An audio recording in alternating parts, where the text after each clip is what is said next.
I'd now like to begin the final speaking session of today's program, and it's my great pleasure to introduce someone you've already heard from through her questions. That's Marcy Greenwood.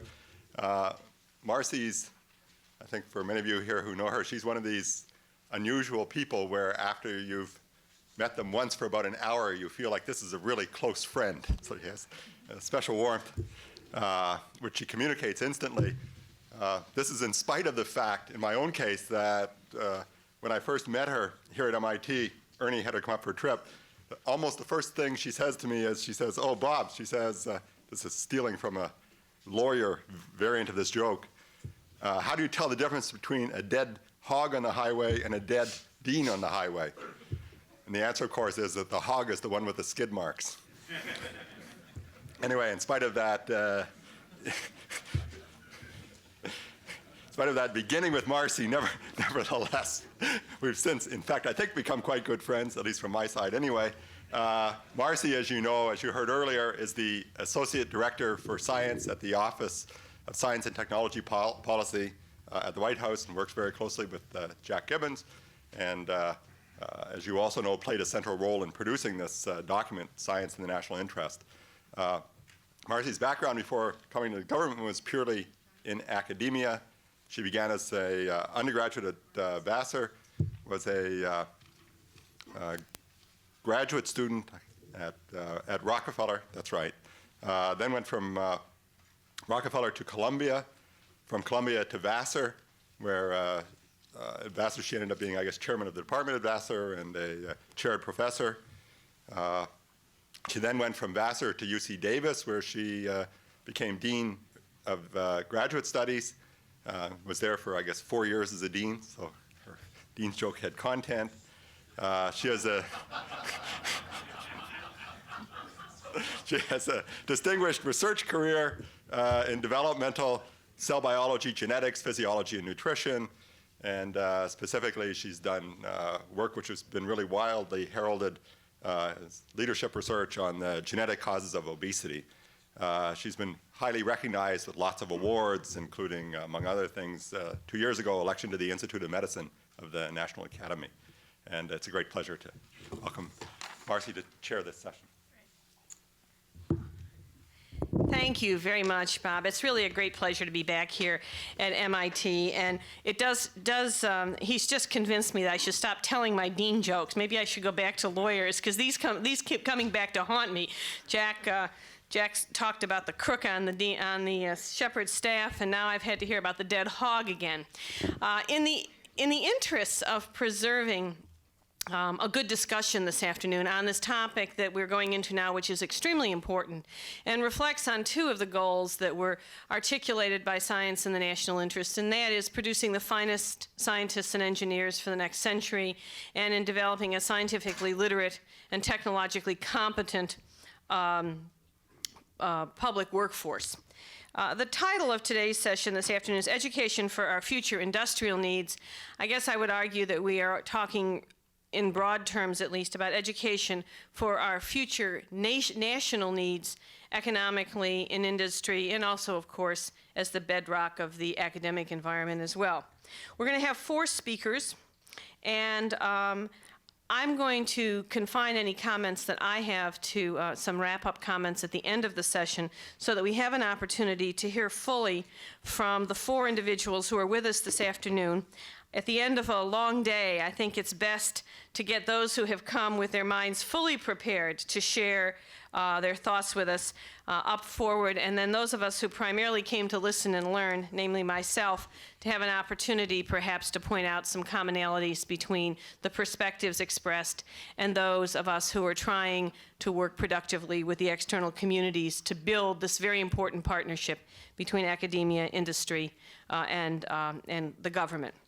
Our first speaker this afternoon is very well known to any of you who are interested in the problems of drawing into the next century women and people from underrepresented groups who would be the leaders of the scientific revolutions of the 21st century, along with the more traditional sources of students that we've been able to inspire for well over a century in our great research universities.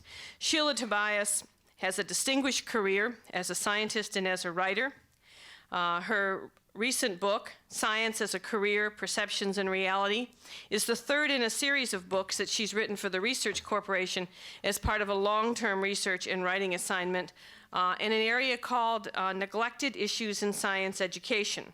The first two, which I commend to you if you have not read them, the first, which are They're Not Dumb, They're Different, Stalking the Second Tier, and Revitalizing Undergraduate Science, Why Some Things Work and Most Don't.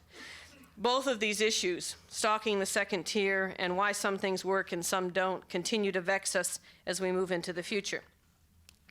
She's been a college lecturer and administrator at City College of New York, Cornell, Wesleyan, and many other distinguished institutions around the country.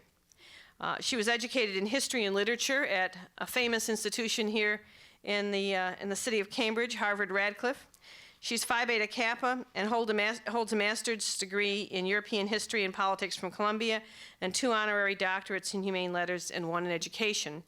I've followed Sheila's work for many years, and I think it will be a real pleasure for us to hear from her first this afternoon. Sheila? I've decided to stand in the middle and use this portable microphone. Is it on? Yep. And the transparencies. One of the things that happens when you change cultures, which I've done in my career, begun to work with scientists, not in science, is that you discover other means of communication. And I've become very attached to transparencies, more obviously than the rest of you. So I'm going to stand right here and use my transparencies. Let me begin by noticing what was, for me, a serious missing issue at this meeting, as I would formulate it. It's the question of how to maintain the attachment of young scientists to science who do not have jobs in science, who are unemployed or underemployed, and if you talk to them, they have no certainty that they will ever be employed in science. I was surprised there was nothing mentioned of the jobs problem, which is by now real and undeniable. And I just wanted to make sure that I mentioned it if no one else did. I think high on the priority list of the people going around the country to have these hearings should be the need to figure out ways to increase demand for science-trained professionals. For me as an educator, education, and I'm going to make that case today, is one means actually of stimulating demand.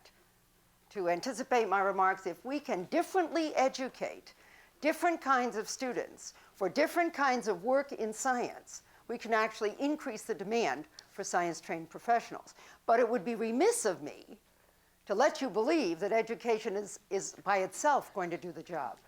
I think as a nation, we have an obligation to find ways of continuing to supply students to government and industry and universities. We also have an obligation to continue to create a demand for them so they can have reasonable lives. And that's really why I am going to, and the context in which I'm going to present my argument today. You may wonder why, and Marcy misspoke, which I take as a flattery, that I'm not a scientist. And you might wonder why the one person on your program who's not a scientist was the one person asked to talk with you, open your discussion about undergraduate education in science. And I think the reason is that most of those scientists and mathematicians and engineers who are engaged now in educational reform at the undergraduate level, there are legions of them, they're very dedicated. Most of them are dealing pretty exclusively with in-classroom issues. Issues of pedagogy, issues of curriculum, issues of appropriate technology for teaching and learning. Unlike them, because my background is social science, I've been dealing with what social scientists call the deep structures of undergraduate education, not the means by which some immediately obvious problem can be solved by an improved technology or curriculum. My questions have been, these deep structures have been questions like this, looking at whom we recruit to science and what we expect them to do with the science they learn in college. That to me is not beyond conversation. That's something we should be discussing. Whom do we recruit to science in college? What do we tell them we expect them to do with their science in college? What is the culture of the classroom in science? How does that culture, apart from intelligence or talent, serve to discourage other kinds of students from participating in science? What are the assumptions that are made by science faculty about teaching and learning? And how are those assumptions operationalized in the classroom? And when have they last examined those assumptions that they make about who can learn science and how people demonstrate ability to learn science and who can't? Oh, how are we to teach vertical subjects? These are real intractable problems. How can you talk about innovative means of teaching subjects that are highly vertical in their structure? How can you talk about different topical sequences when, as you know better than I in social science, there's a comfortable nesting of concept within concept, and that is unique to science. And above all, and I want to put a kind of handmade transparency here for you to look at as I mention this. Above all, how do we deal with the ideology of recruitment and advancement in science, which is based on my observations, 4 support poles, which are extremely difficult to get scientists to acknowledge and to break away from. The elitism, that is to say, only the very best can do science. People with a very special quality of mind can do science, so that if you're doing very well in political science or in literature, it may not bear at all on your capacity to do science. Something I call predestinarianism, a notion that if your talent for science is there at all, it's going to show up early, if at all, and if you haven't shown that interest, that talent, that inclination by age 15 or 10 or 8, there's really no point teaching you. There's really no point winning you to the subject because it starts early, if at all. The notion that science is a calling, so that the undergraduate with multiple interests and multiple talents, who's not yet sure if she or he wants to go to law school or maybe medicine or maybe geology or maybe literature, is considered not a serious student of science, because serious students of science are quite single-minded, with some exceptions. But to reveal to your science instructor that you're wavering between science and some other subjects is to be taken less seriously. And altogether, what we in social science call a solipsism, meaning that there's a tendency on the part of instructors of undergraduates to extrapolate back from their own experience, to see some students as younger versions of themselves, exciting to teach, exciting to open these doors to, and others as not interesting at all. And so underlying the, whether or not we change a curriculum or change a pedagogy, it seems to me if we don't change some of these ideas about who can do science, when that ability to do science first manifests itself, and then how we deal with students who perhaps are a little different, I don't think we're going to make much progress as regards inclusiveness. In the course of my research, I've had to formulate some new questions and invent some new methodologies to get at new truths. For example, I asked the question some years ago, what would happen if we enrolled extremely able learners from fields other than science in traditional introductory physical science courses, physics and chemistry at college? What would it be like if they were in every way equal or potentially equal to their instructors in intelligence, in ability to focus, in self-discipline, in verbal fluency, only different in one variable, that they were new to the field?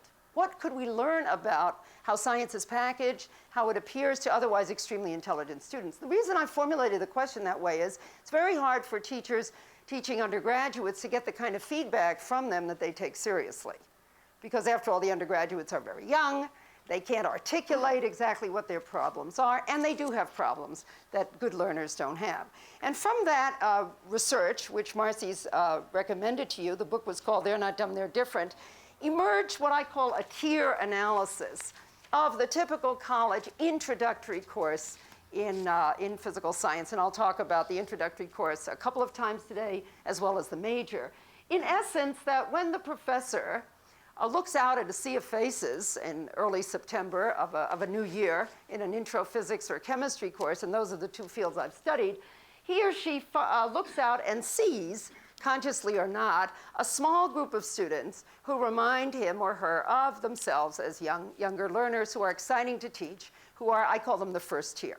Students who, in fact, I go so far as to say probably would teach themselves. Almost doesn't matter what curriculum, what pedagogy, they are dedicated to becoming scientists or to learning science at a fast clip. And then everybody else is lumped together, again, perhaps not consciously, by the professor as them. as a group of very different students whose needs, whose reasons for being there are somehow mysterious, whose response to the material is unfamiliar, who are very hard to teach, and whose learning styles are difficult to understand. And what I tried to do in this first research about undergraduate science teaching and learning was to offer to the science community a slightly more refined way of thinking about the them in that surface, namely that it consists of a number of different kinds of students, not to deny that there's a first year, who are younger versions of themselves, really easy and a joy to teach, but that among those who are unfamiliar are gradations of difference that are as different one from another as they are from the first tier, and that the most interesting group within that, and I'll come back to them several times today as regards demand, is the second tier. And the second tier of students I have defined operationally as otherwise extremely able young people who are going far in their lives by means of other disciplines, and whose alienation from science through that first negative experience comes back and haunts the science community. They become the journalists and the editors. They become elected or not so elected officials. They become spokespeople. I didn't want to say it, but if you insist, many of them become lawyers. They are out there and they bring with them from the limited experience they have in science 3 lessons that are not reversed. 1, that they're not very good at it. You let them know that quick. 2, that they don't like it very much. And 3, and this is a natural self-defense of a bruised ego, that it's probably not very important. And off they go into the world. So the tier analysis was perceived by me and by others as very significant. It became obvious to me that we needed to look not just as where things were not going well, but also at who does the job well. And I did another study called Revitalizing Undergraduate Science, in which I looked at a number of cases where science was being taught successfully, and my definition of successful was high recruitment, high retention, high morale. And in these places I found, and it is not perhaps central to all of your interests, but I'll report it anyway, that in most places it wasn't the gimmicky curriculum. It wasn't the brand new pedagogy, however well-defined these are these days. It was really a quality of attention to students' needs, a set of expectations that were realistic. In some of the fancier schools, students would say that this course did not play to my strengths. In these places where science was more popular and where it was doing a very, very good job, a variety of strengths would generate a successful and winning experience in science for the student. And so we learn from that. But the third study, Marcy remembered, also for Research Corporation, which produces these books and distributes them at almost no cost, is a study of science as a career. And I want you to consider, as I go through these remarks, the role that science education at the undergraduate level could play in promoting science more generally among the public. We've talked some about that today, the need to package it better, to sell it better, to convey to the public what it needs to know. And I've heard the term science literacy used loosely, as if there was a binary distribution of people, those who are extremely well educated in science and those who almost know nothing. And I want to raise the possibility with you that there's a population out there of people whom we could educate as undergraduates in science for different purposes who could serve us very well in promoting science. What we're challenging in the book that we're writing right now is the common view that demand creates supply, that we have to wait passively for demand for science-trained professionals to make itself felt, and then in response, supply will be generated. We're trying to make the case that we can stimulate demand by restructuring supply. And the argument goes like this. If we were to target some different populations, let me find my next one,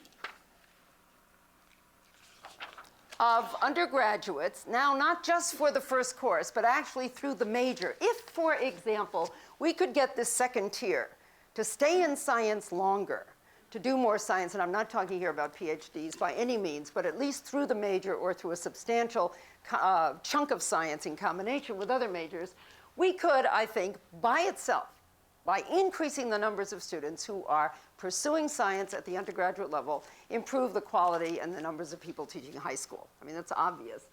Even more importantly, I think, is to increase the mix of people practicing a wide range of support activities for science. And before you perhaps dismiss the notion that there are a wide range of support activities for science, let me throw on the transparency board a list of tasks for science that Linda Wilson, who's president of Radcliffe and herself a chemist, has come up with just for you to contemplate as I make the case.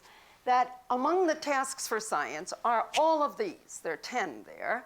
You can read at your leisure, of which discovery of knowledge, of new knowledge, which we heard much about today, is one, and an extremely important one, and one for whom I would not venture to challenge you.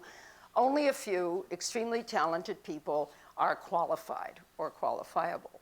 But forgotten very often in the education agenda at the undergraduate level is that there are many other tasks in science, for science, that will support science, to which other kinds of students might be directed, whose interest in science is real, whose capacity for learning science is substantial, but who are not necessarily going to a PhD or going to become a principal investigator or going to do a bench research for most of their lives. And so when we talk about increasing the mix of people who pursue science at the undergraduate level, it shouldn't be misunderstood that we're going to flood the graduate schools and the PhD programs with all of these, especially in a time of job shortage, but rather that we could create from these populations a group of people who could do different kinds of jobs in science, which in the aggregate together would promote science in the community. They could become a support system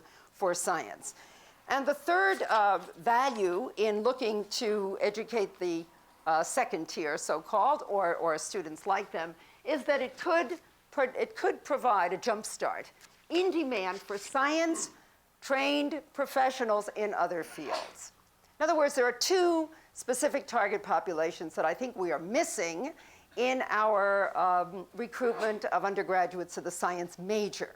One of them is the student who likes science very much, would enjoy doing science, might even do it through the master's degree, in order to participate in science in a different way than at the bench. The second population that I think we've ignored out of the elitism or perhaps the solipsism, you can choose your cause, is the group of students who are on their way to other professions, quite determined to be in law or in business or in journalism or in government, but for whom the science training at the undergraduate level could give them a base from which they could become good problem solvers, to be sure, but a base from which they could bring a pro-science orientation to whatever realms in which they operated later. Bring that science orientation to insurance or to banking or to any of these others. And I think those two populations might have a nice overlap. I don't want to demarcate any more than you have demarcated in the past, but I think that an effort, a real campaign to attract such students to the science major, possibly altered in some ways, would be very useful. And let me move now, in the interest of time, to some of those models. In the research we did for this book, we found a number of programs that are limping along. They don't have as much support nationally as they might. And let me just see if I can, here we are.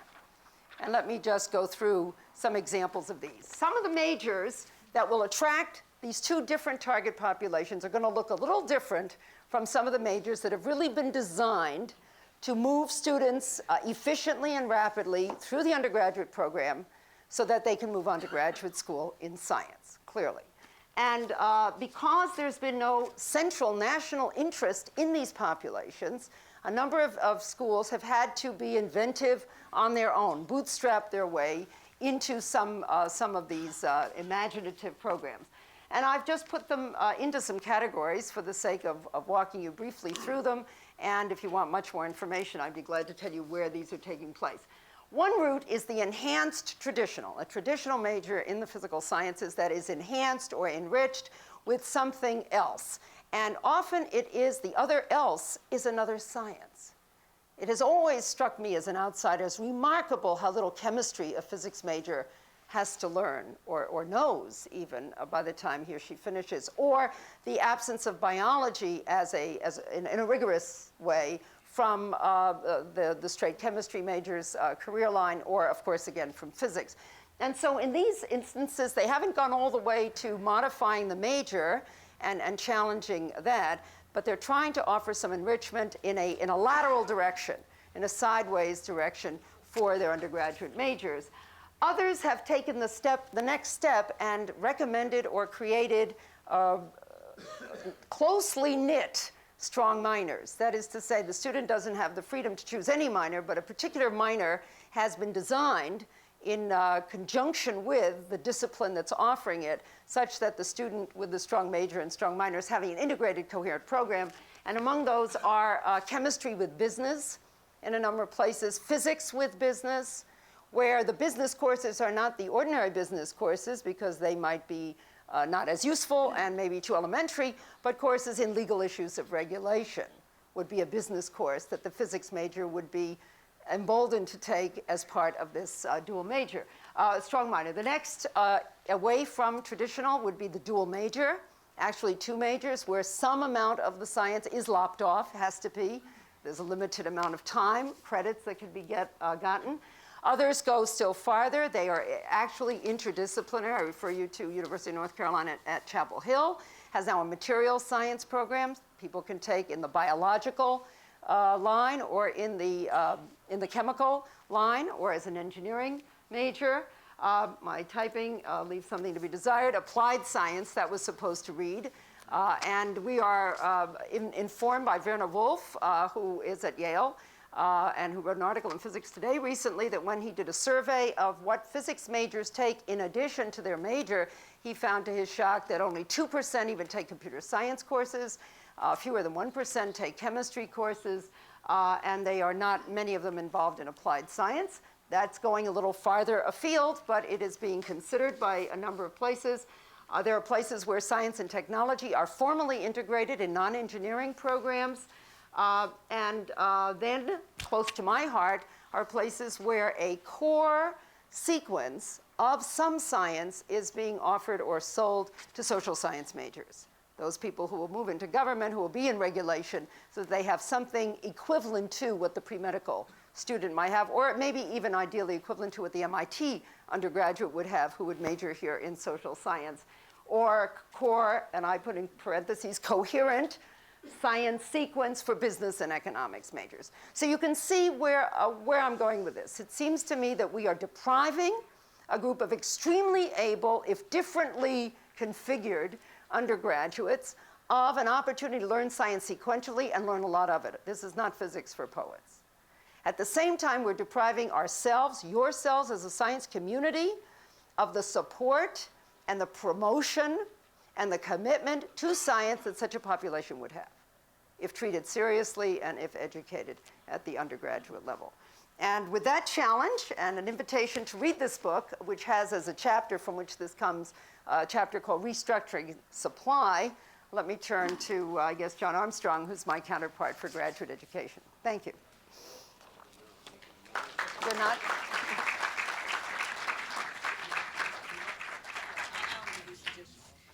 I think actually our next speaker is Jim Vincent, who joined Biogen as its chairman and CEO in 1985.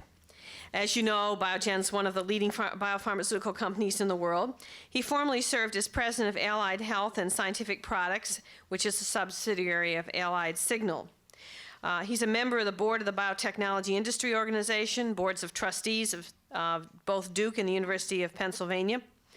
He was selected by Industry Week, I was interested to notice, as one of the top 15 industrial CEOs in America in 1990, and New England Business Magazine named him Business Person of the Year. He received his own Bachelor of Science degree in Mechanical Engineering from Duke and a Master of Business Administration from Wharton Graduate Business School at the University of Pennsylvania. So he is already one of these well-integrated individuals that is taking a science background and a business background to very great heights indeed. And we'll be happy to hear what perspective you can give us this afternoon, Jim. Thanks.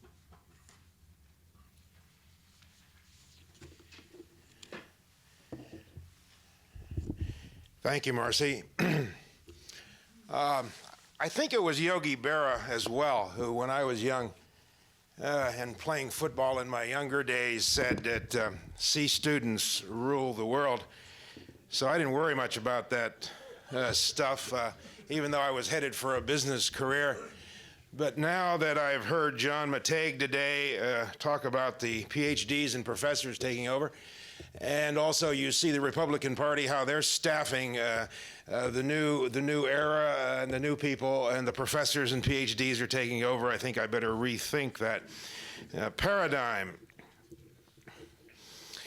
I was interested also in Sheila's remarks. I learned something today, which I'm going to tell you that I'm going to engage in some solipsisms today.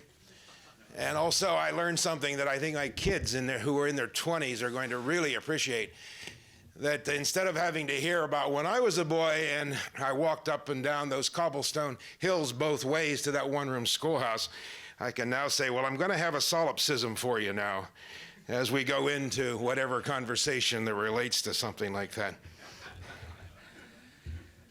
When Chuck wrote to me, I was quite shocked and taken aback. Chuck Vest, in giving me my remit, wanting me to comment on what changes are needed in undergraduate science education to better prepare students in the future for future needs of the biotech industry and industry in general, and realizing that the last time I really visited science on an academic basis was when I left Duke University with my mechanical engineering degree in hand in 1961. I'm going to do that, but it's going to be brief, quite frankly, because I think most of this, from the perspective that I bring to it in industry in these last 30 years in the electronics business, the first half of it in semiconductors and in biotechnology, went from a spark chaser to a bug man in biology, and the last half of it has been good news. So I don't have a lot of things really to delve into there from the viewpoint of the customer, if you will, in industry. Then I'd like to switch, though, to a few comments about concerns and threats I see at the institutional level, which, if not dealt with successfully, will impact undergraduate education just as it will impact everything else that goes on in the institution. And in that, although I want to comment a little bit about some of this government discussion that's been going on, I also want to jump to some other subjects that don't relate to how government's going to impact the lives of these institutions.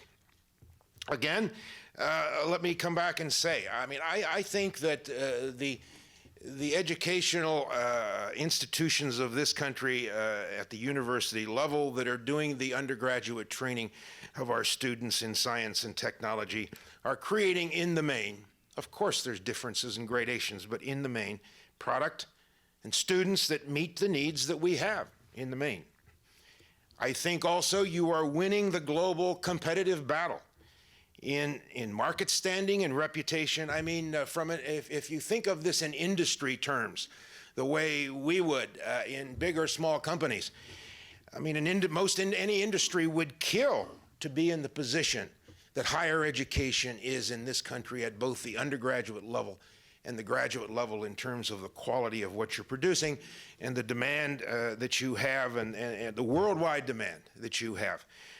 You could probably, if you opened your doors, a large percentage of the institutions of this country could fill their classes with students from totally outside the United States. That's quite a testimony when you think on a relative basis of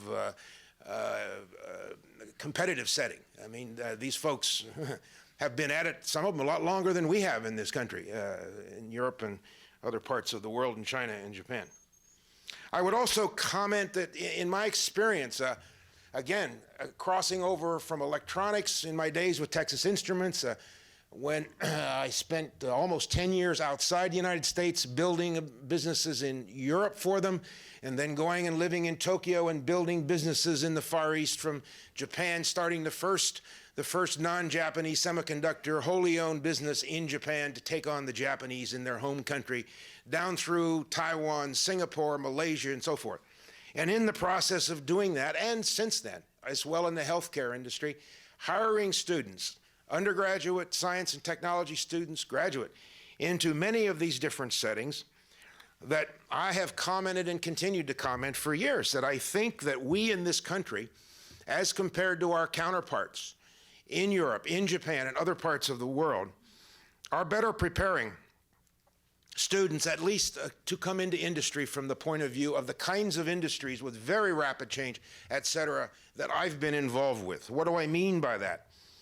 I mean it most in the breadth and diversity of the problem-solving skills that the young students are prepared to deal with. They may contain, as compared, for example, to their Japanese or European counterpart, they may contain, at least if I go back 10 or 15 years, I'm not as current on this point today, they may have in their memory banks less rote detail that they can use instantaneously in a subspecialty of a subject than their American counterparts. But in the main, I found them to be more adaptable and more nimble in climbing the new learning curves that classically have to be dealt with in in an environment of very high rates of change, and that I've lived in. Also, I think you're in a healthy situation from the point of view of the markets for your graduates are very strong. I hear complaints, I hear concerns, just like I hear it, for example, in my Penn experience at the Wharton School for the graduate MBAs. They wring their hands a lot these last several years about how, oh my God, it's so much more difficult to get a job and so on and so on. When you really scratch on it and look at it, most of them in that setting are still winding up with 2 and 3 jobs per person. What they're finding is, and I think this is a lot of this translation of greater difficulty, is that the market is restructuring. I mean, it is a realistic fact that Fortune 500 world has been shrinking in employment for 15 years. I mean, we read about this. This is true. This is true. And all of the growth in the economy in terms of new jobs has come in the entrepreneurial economy. So that changes the challenge that both our undergraduate students have, be it science or whatever, and our graduate students.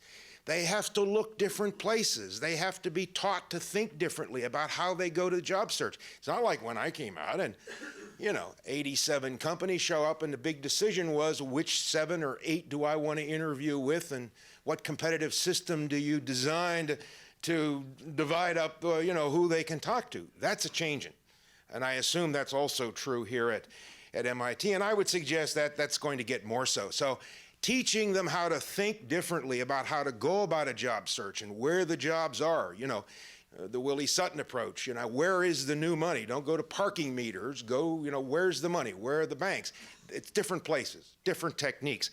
And I think that explains a lot of what is perceived as more difficult, less demand, and so forth. And then, of course, you have this concern that I hear at some of the other schools I'm associated with. I'm sure you have it here as well. The hand-wringing of the faculty from time to time is, oh my God, here comes these sharks from Wall Street stealing our science students that we have nurtured so assiduously and carefully, and it's going to derail their entire. What's this going to do? Are they going to take all of them? Or are they going to have no more engineers and no more science majors in this country?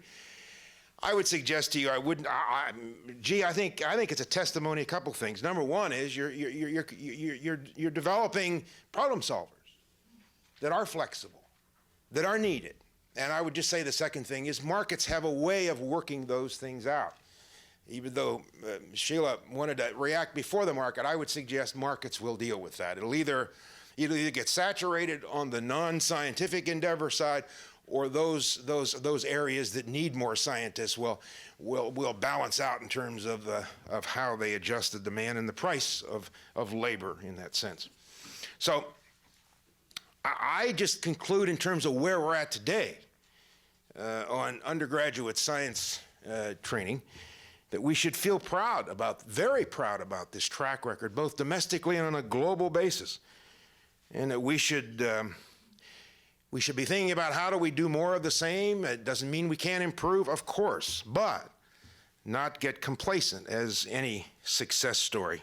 That can be the seeds of disaster, because there's no question that, and I won't have anything new and fundamental here, but the threats on the horizon to the institutions that, if not dealt with skillfully, could impact the undergraduate as well as graduate educational experience, I think are obvious. I mean, many of them are obvious, and many of them are quite complex, and it's not straightforward to figure out how to deal with them. So let's go on and let me try to highlight a couple of those, and we'll put this in the category of maybe the bad news, okay?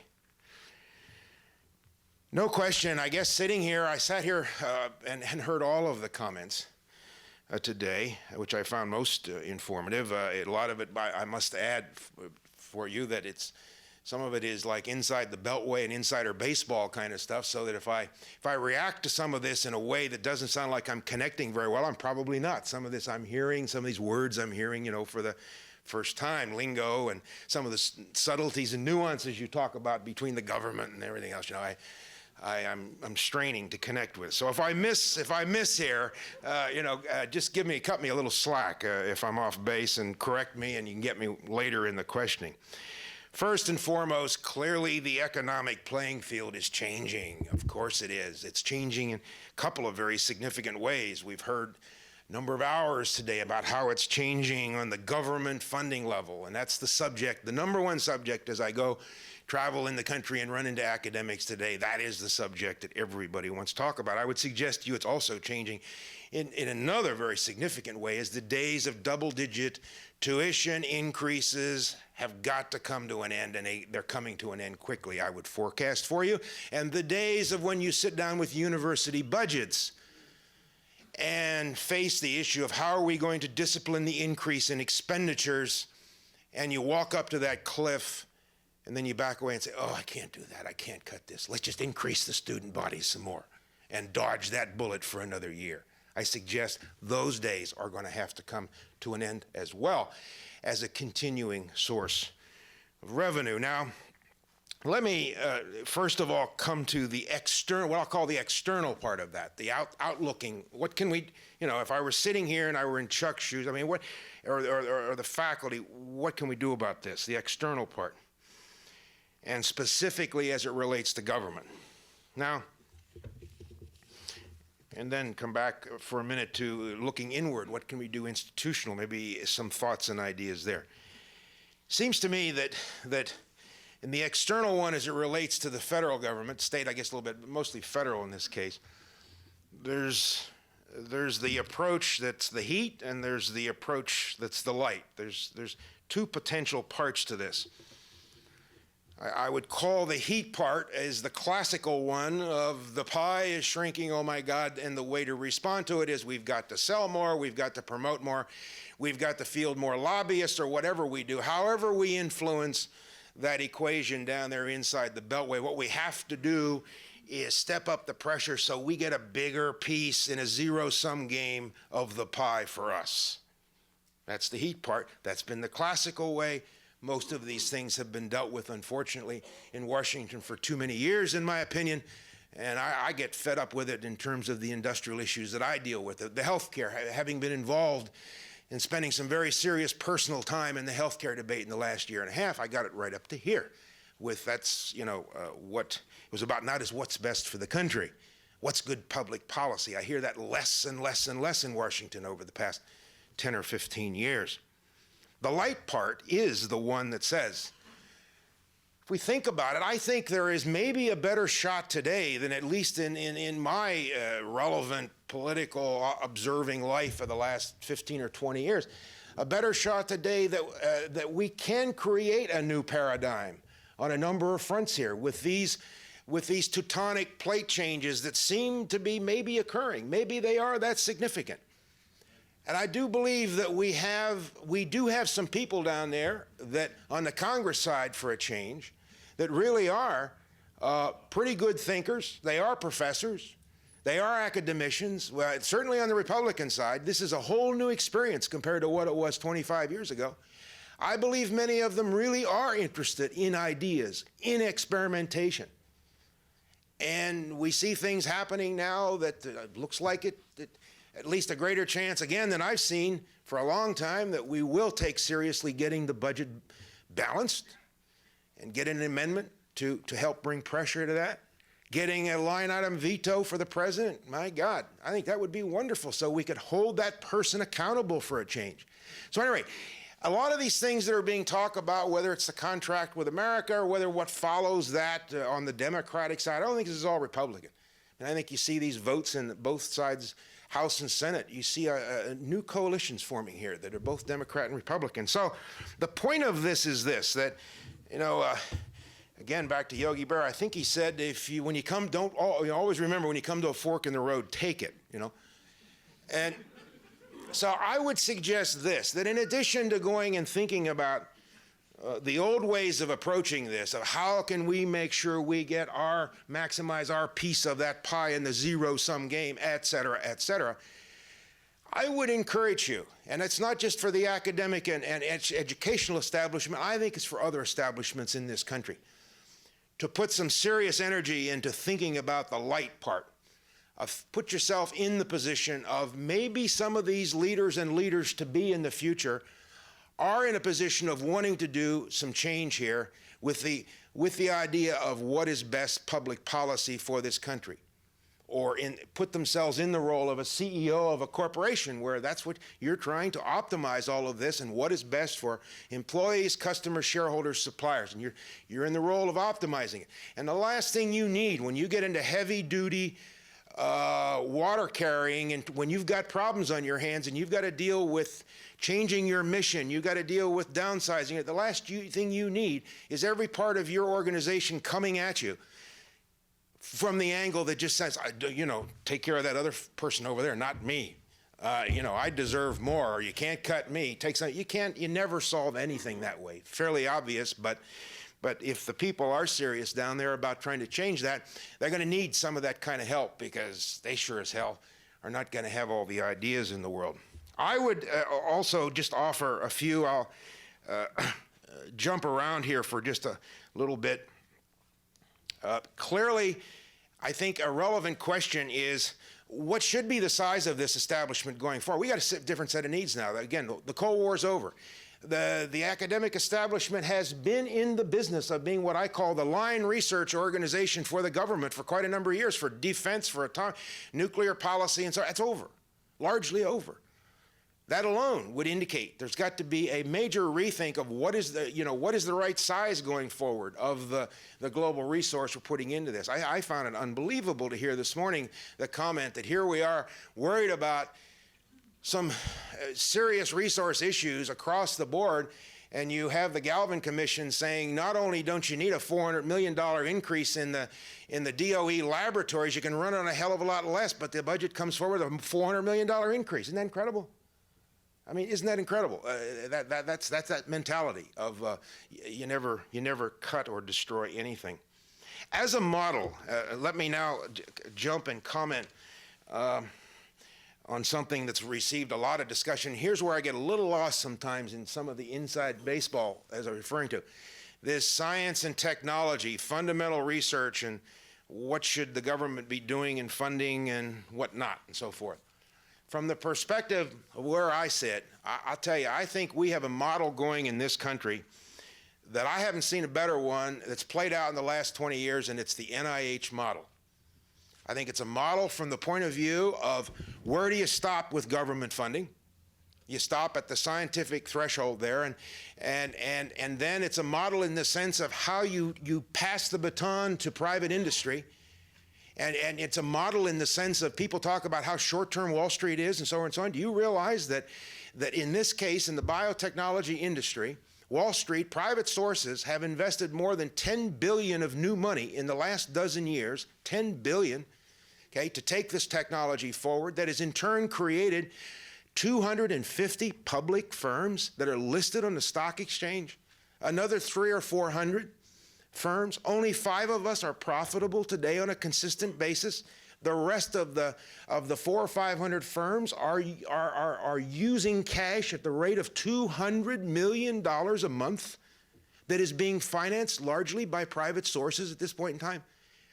Gee, I think that's some long-term thinking. I think that's evidence that the market can react to and support things that have time horizons that are longer than just a year or two in advance. It's been going on since the late 70s. And there's only 4 or 5 of us, as I say, that are profitable companies, for God's sake. Everybody else losing money. And it's still being now. Is there going to be a consolidation? Yep, it's beginning now. But nobody would have forecasted you'd gotten this kind of support for that long. So I think, again, the NIH model, I think, has worked well from the point of view of, you see, I think it works because we have a scientific infrastructure in this country that can work with government at the science level to establish excellence.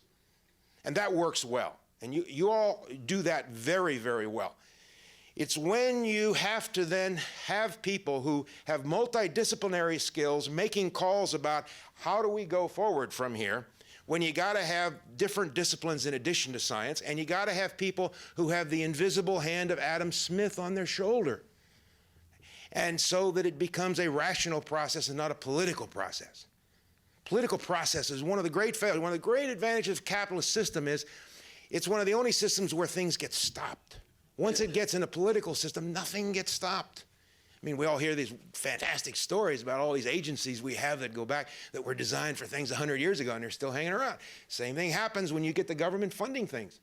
When it gets applied, I'm going to get in trouble here using these words, but once you get out of that ability of our system to make decisions on a scientific excellence basis, and you need multidisciplinary. I mean, look at the examples of Japan. I've been there. Oh my God, I remember the days when I was over there. Oh, we used to hear about Japan. We were going to compete with them in computers and semiconductors. They're planning this thing, boy. They were too. They were planning this from Tokyo, how they were going to take over computers in the world. They messed it up. They went with the IBM model too long. Look at the TV story. How many times do we hear they're going to wipe us out in high definition television?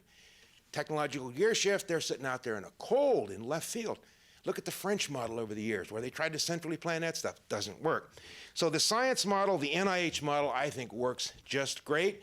And also, let's not lose the gains we've made. We are the envy of the world when you talk to both academicians and industrial folks in Europe and Japan of the advances we've made in the last 15 years, 10 years especially, in the 80s in this country, of how we're able to move science and technology, science from the universities and the government labs into the private sector.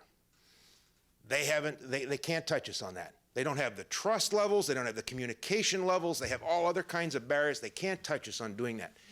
And so let's not lose that also as we go about working with this.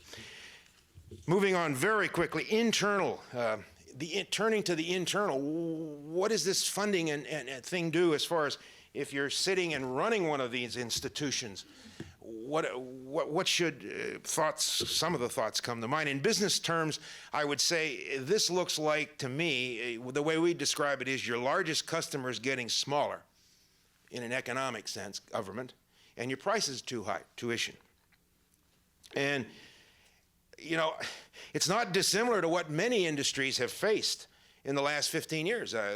John's comments on the automotive industry, look at that. I mean, in addition to what he pointed out, I think, again, competition and costs being totally out of line and quality getting out of line, and finally the lights went on and the industry started to move.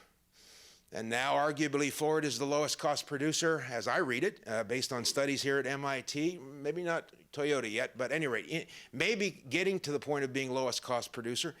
In the world, quality levels are changing. I mean, you go through the steel industry, et cetera, et cetera. These things happen.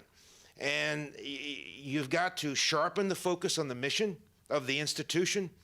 Maybe what it's been built to be over the past 10 or 15 or 20 years, that the mission should be modified at this point in time. Maybe it doesn't have to be the same to have the contribution and the excellence going forward that it has had, this one or others, for the last decades in the past. Most certainly, I would suggest, it's going to stress leadership of the institutions of our universities like they've never been stressed before. Because when you go through this, very hard choices have to be made, and that's where leadership gets stressed enormously. Different couple of subjects I'll just hit quickly and then sit down. Concern. The balance between teaching and research in our undergraduate and graduate, but especially our undergraduate programs, is a concern I have as I interact at different institutions.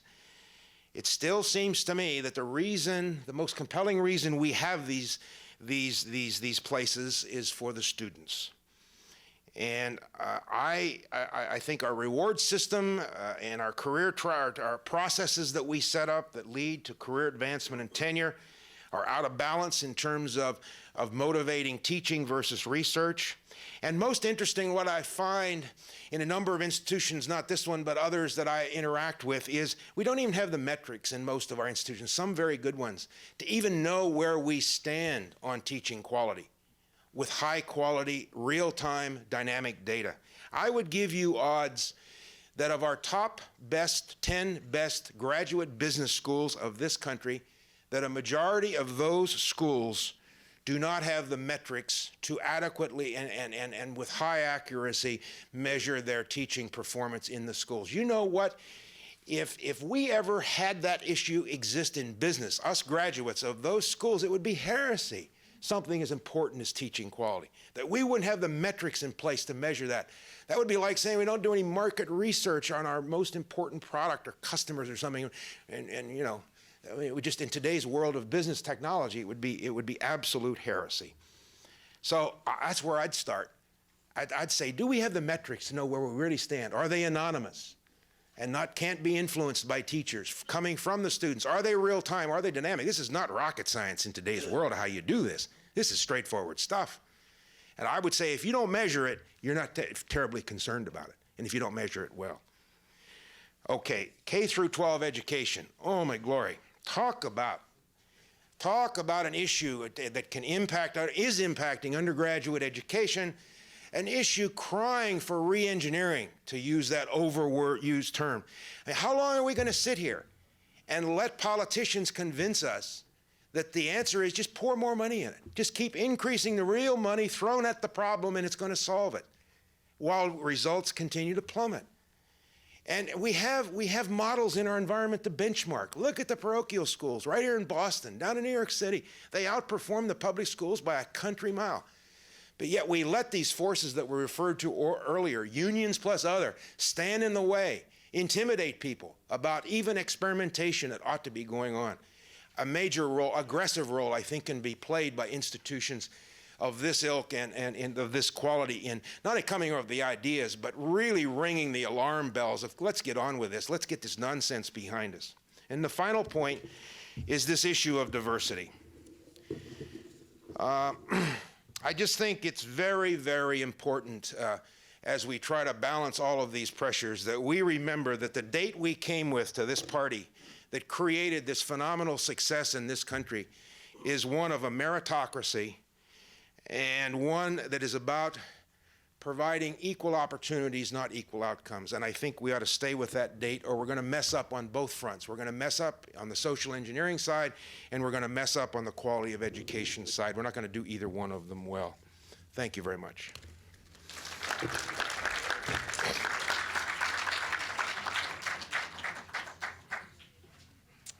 Thank you, Jim.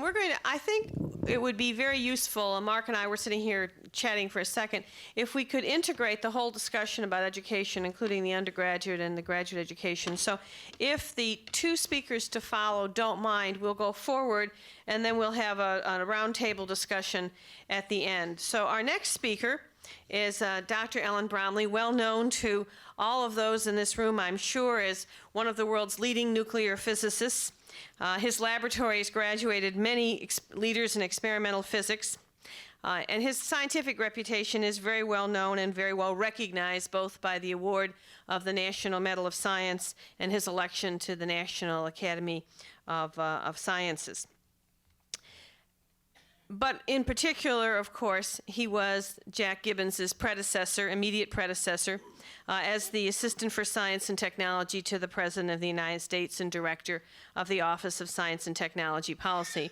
So he brings to us not only his new perspective as Dean of Engineering at Yale and the perspective that he brings with that to graduate education, but also his recent perspective on the politics of Washington and the changing environment in which both undergraduate and graduate education will be operating for the foreseeable future. So, Alan, if you'll take the podium.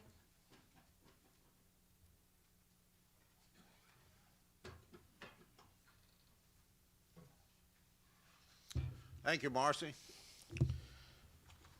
I don't think I need to emphasize to anyone in this room that we have what could be described as a paradoxical situation in education.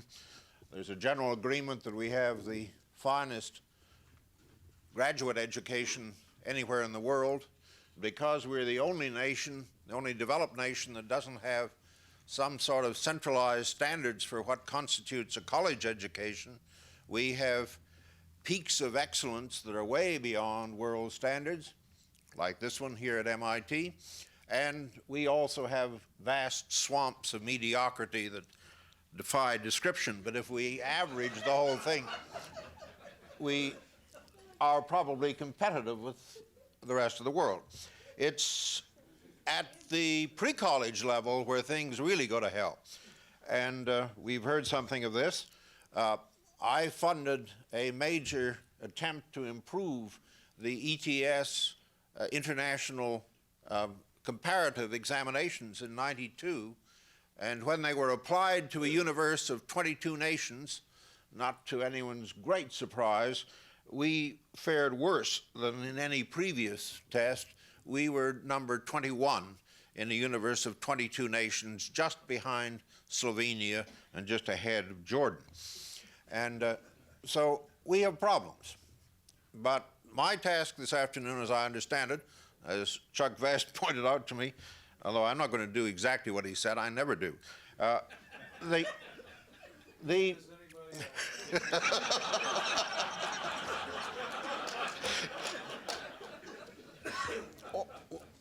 going to talk about graduate education, and I want to talk about it in, at least at the beginning, in rather general terms. And I want to focus on problems. And unless anyone really gets too discouraged, let me telegraph my conclusion that I am fundamentally an optimist, always have been, and remain one. But we do have some serious problems. Let me just touch on a few of them. One of the most serious is the fact that universities, and particularly the research universities, about somewhere between 150 and 175 of the 3,000 colleges and universities in this country, have a very serious problem in that we have lost very quickly, over a very short period, the trust and respect that we had unquestionably for decades after World War II. And we've lost it because of a very small number of incidences, all of you know about them, that have been very highly publicized, hyped beyond all belief. But the fact remains that we have lost the trust and respect of the Congress and of the public. And one of our major goals, one of our major absolute requirements in the future is to work as hard as we can to reestablish and regain that trust and that respect, because without that, we are going to have grave difficulties in almost every activity in which we engage.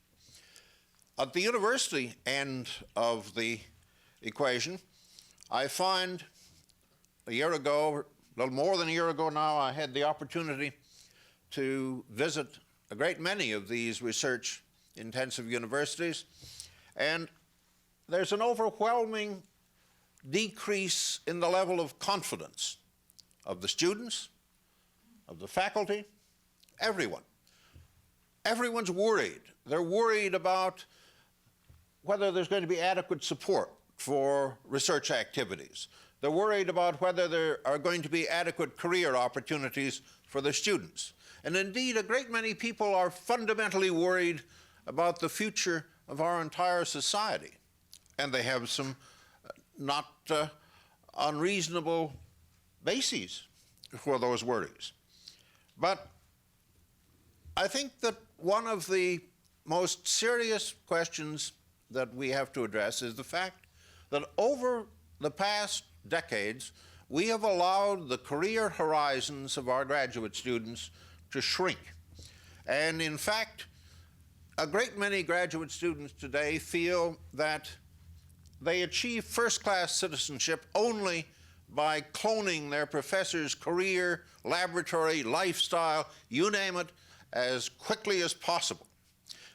On this trip that I mentioned earlier, I was able to predict, after I'd visited a relatively small number of institutions, that the more prestigious the institution, the more certain it was that sometime during the day of our meeting, somebody was going to say, essentially verbatim, if my grant doesn't come through, I may have to consider industry, as if this was some exquisite form of prostitution.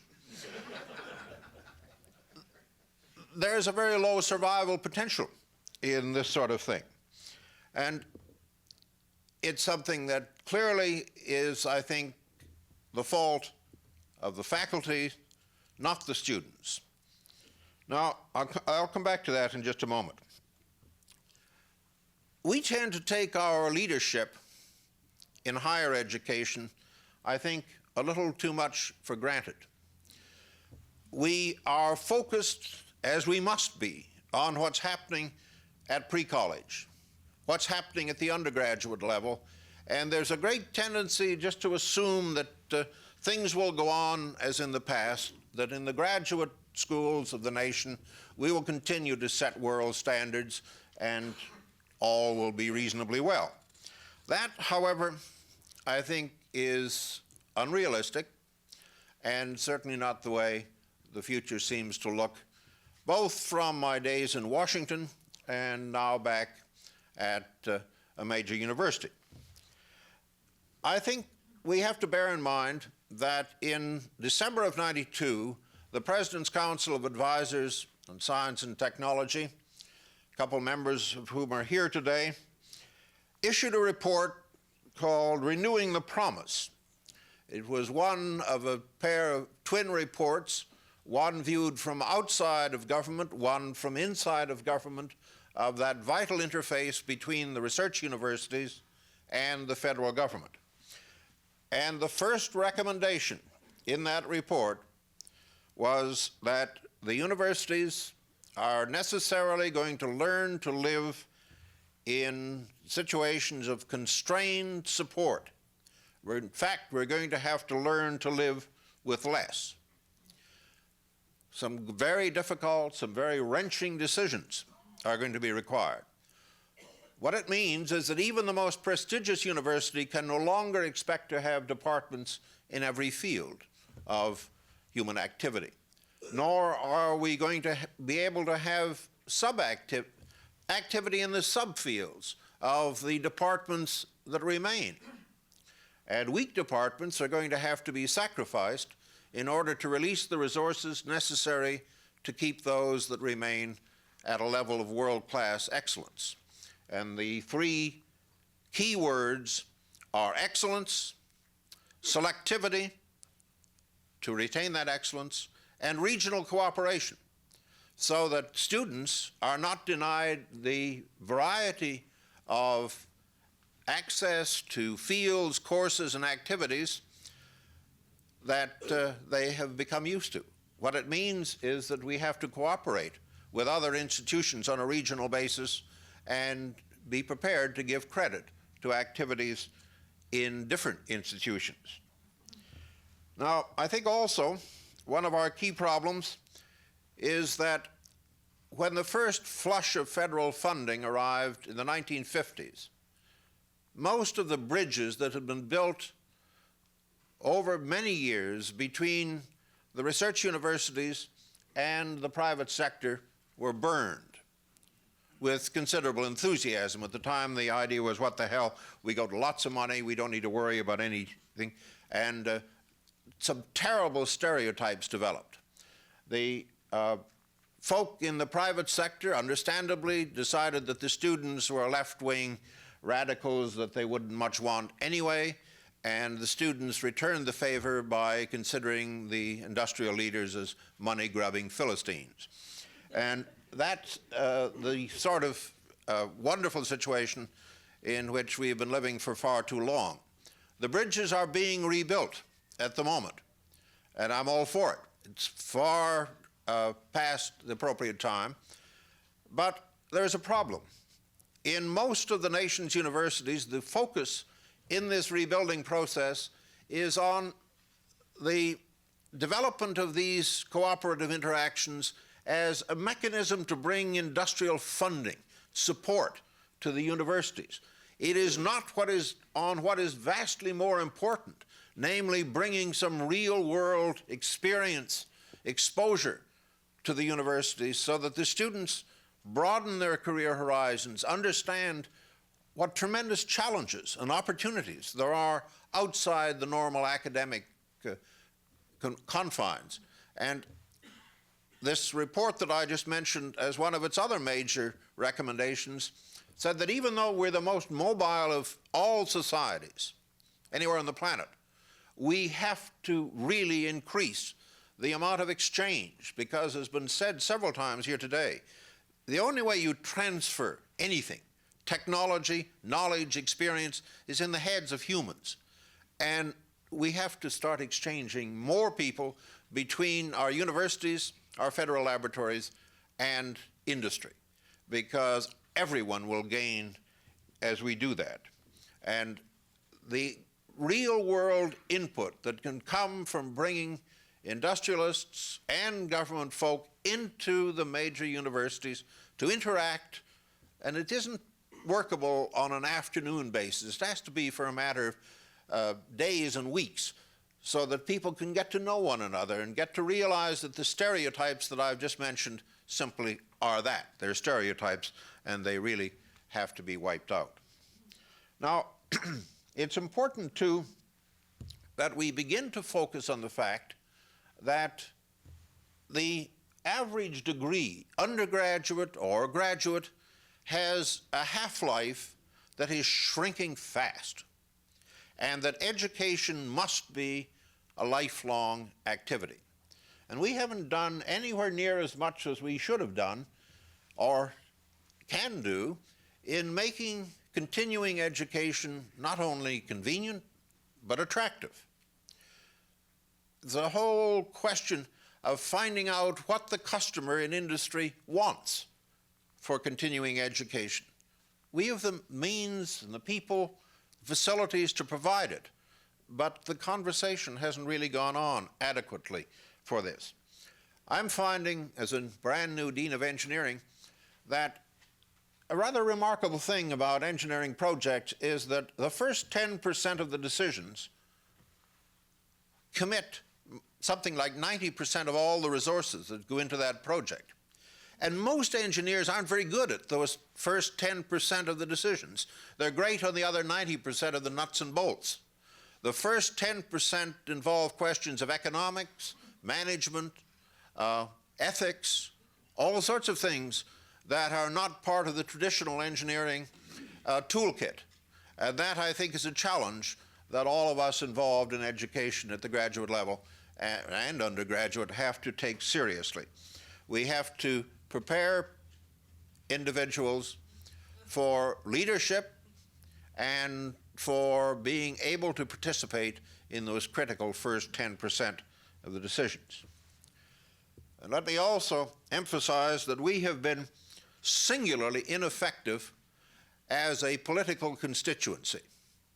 There's been an arrogance and a tendency to believe that sooner or later those folk in Washington would catch on that what we were doing was so important that they would fund it without any effort on our part and without our having to mess with that political stuff, which really is not all that pleasant. If that was ever true, and I doubt it, it certainly isn't true now. And the thing that concerns me most is that there are so many academics who go see their senator or their representative only when there is a crisis. And that is not going to work. And I keep urging and have been urging and will continue to urge in whatever forum I have that it is vitally important to make connections with your representative and your senator when you don't really want anything. Take them to lunch. You'll have a wonderful time. He'll be sliding forward, or she will be sliding forward on their chair because they know that you're going to ask for something, and if you don't do it, they will be so damned amazed they will remember you forever. This is critically important, and just the people in this room could make an enormous difference in what the future Congress, this Congress, 104th, is going to do with respect to science and technology if each one of you, as a constituent, were to talk to your representatives and your senators. It's one of the most important things you could possibly do. And one of the things that all of us have tended to forget, both in government and in the universities, is what was learned way back in 1946 when we started the whole question of federal support of universities, namely that we were involved in an investment, not a procurement.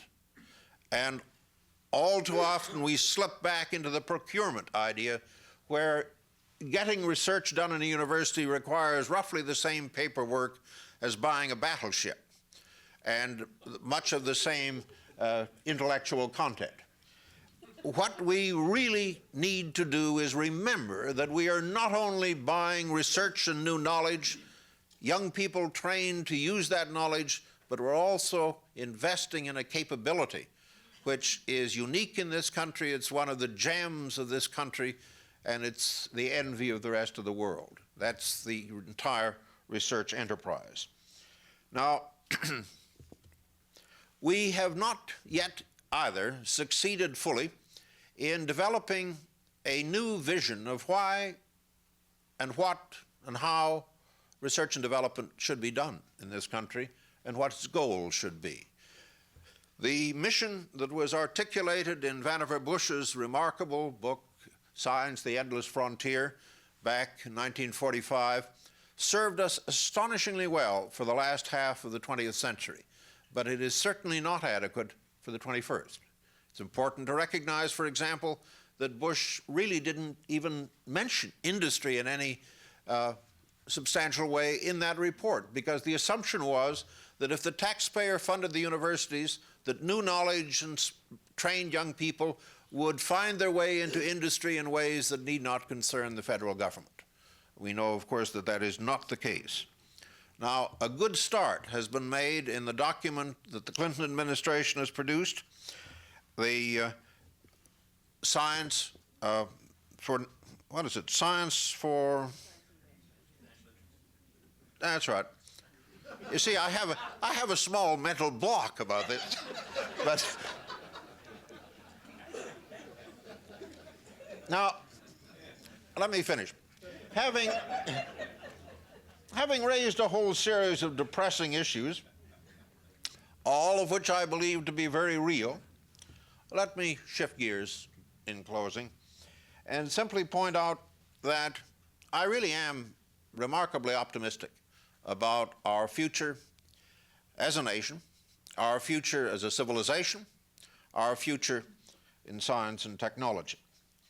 And perhaps the major reason for that is that when I think back to my graduation as a fledgling engineer close to 50 years ago, I remember that television and antibiotics were both laboratory curiosities, that polio stocked the summer playgrounds and swimming pools so that your parents had you hidden away for the summer, that the DC-3 was the backbone of the transportation industry, that portable telecommunications equipment was firmly in the domain of Dick Tracy, and that man in space was science fiction.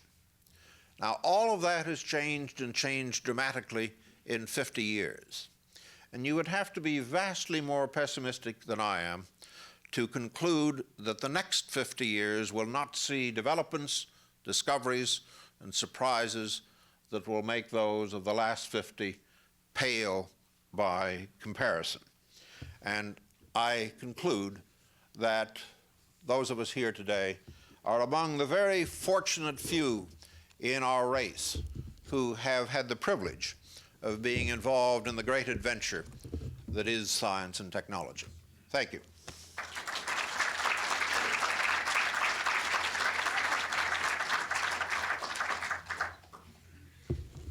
Thank you very much, Dr. Bromley. And we'll go on now to get the perspective from John Armstrong, who is well known, I know, to the MIT audience because he's a member of the visiting committee of the physics department here and has been the chair of the NRC study on the future of space science. I've gotten to know Dr. Armstrong a bit in the past year or so, partly as a consequence of the Forum on Science and the National Interest, and also as a consequence of his generous donation of time and thoughtfulness to some of the proposals that we're trying to work together with you and others on. As many of you no doubt know, Dr. Armstrong has recently retired as the Vice President of Science and Technology from IBM, where he had a very distinguished career in research, both in terms of his own research interest, research productivity, and as one of the distinguished research managers and leaders in this country in what was then and continues to be one of the most exciting industries of the recent past and the foreseeable future. I know he has a great deal to say to us about how his perspective on graduate education and the future of science and technology has been shaped both by his own experiences and by current events. So I won't stand in the way of his presentation and give us an opportunity to get on to the audience participation and discussion that I really think we need to have. So John, if I could get you to the front.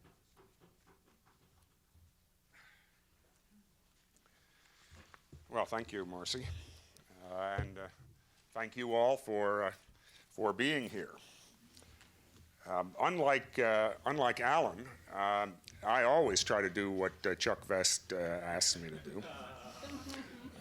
So I am going to try to comment more briefly, perhaps, than I would have on graduate education from the perspective of industrial research. My views on graduate education and the ways in which it might be improved have been formed during the 30 years in which I worked in industry, both as a practicing physical scientist, as a manager of all of the physical science activity in IBM, then as a manager of engineers in development, and finally as director of research. I think the current situation in which jobs are scarce in some parts of science and in which, as this symposium today shows, we are rethinking the whole national enterprise in science may add some appropriateness to the views I'm about to express, but they basically are the outcome of my experience.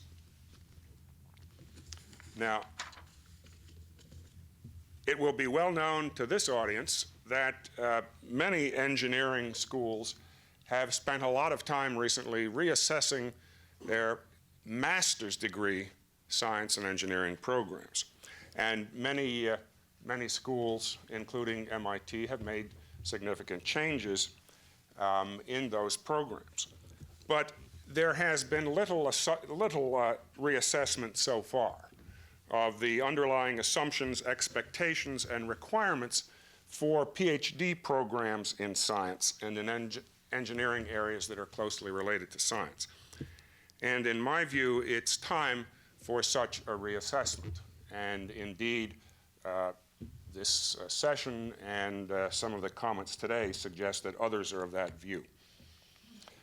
Now, I say this despite the fact that, as was pointed out, and I think very correctly pointed out by Dr. Bromley and by Mr. Vincent, there is an enormous amount to be proud of in the achievements and the status of our graduate education. Depending on the particular field of science under discussion, somewhere between 40 and perhaps up to 90% of new PhDs will end up working in settings outside research universities. The presumption seems to have been up to now that the process which was designed to train research professors will do as well as can be done in preparing graduates for employment as science and engineering PhDs in non-traditional roles, that is, teaching in four-year colleges or doing research in industry or working in government, for example, or in many other fields that have already been mentioned today. Now, clearly, the traditional PhD training for research professorships, is not bad preparation for the non-traditional roles. We've heard that said over and over again, and I've seen that in my own experience. But I think it can be done better, and I think the current national situation requires that we think about how it may be done better. Now, I grant you that in many respects, the PhD programs in science and engineering are in good shape. The technical sophistication of new graduates in their specialties is usually breathtaking. New PhD graduates are still the best vehicles in the world for technology transfer. Now, actually, that's not quite right. The best technology transfer vehicle is a moving van. The moving van which delivers the new PhD to his or her first job, or the central research scientist to the development laboratory, or a researcher from a national laboratory to industry. The key really is the movement, the serious movement of people. But although our graduate education system is clearly world-class, the envy of the world, I would say there are serious problems as well, problems that I came to see over these many years of hiring and managing new PhDs. Now, I don't have a lot of time, so I'm going to have to be brief, and therefore I will sound marginally more dogmatic on these subjects than I feel. Briefly, it's my view that the training of new PhDs in general is too narrow intellectually, too campus-centered, and too long. Furthermore, and perhaps this is the most serious of all, many new PhDs have much too confined a set of personal and career expectations, and we just heard that point from Dr. Bromley. The narrow intellectual focus, the over-specialization, often has unfortunate consequences, in my experience, for the new scientist's view of him or herself. This over-specialization results, or can result, in a lack both of perspective and of self-confidence. They often believe themselves ill-prepared to venture outside their specialties, to use their powerful training in jobs in development or manufacturing or technical management or government. The burden of over-specialization is compounded by their often total lack of work experience outside the university during their PhD, and by a culture which still all too often suggests that becoming like their professor represents real success. Now, that's my point about too narrow intellectually. Now, this point about too campus-centered. Now, this paradoxical situation, it seems to me, is due in part to the lack of serious requirements for scientific and technical breadth in the typical graduate curriculum. And it's compounded by the fact that there's little or no encouragement and a lot of implicit discouragement for a young person who wants to spend time during graduate school off campus in a setting where technical knowledge is actually used to do so. there is, in short, almost no value assigned to technical breadth or real-world experience as an essential part of PhD training. Too narrow intellectually, too campus-centered, now too long. I firmly believe that that an average of 6, or in many cases 7 years, an average of 6 or 7 years is too long. It's a disservice to the students. It costs the country more money for the training of scientists than it need to.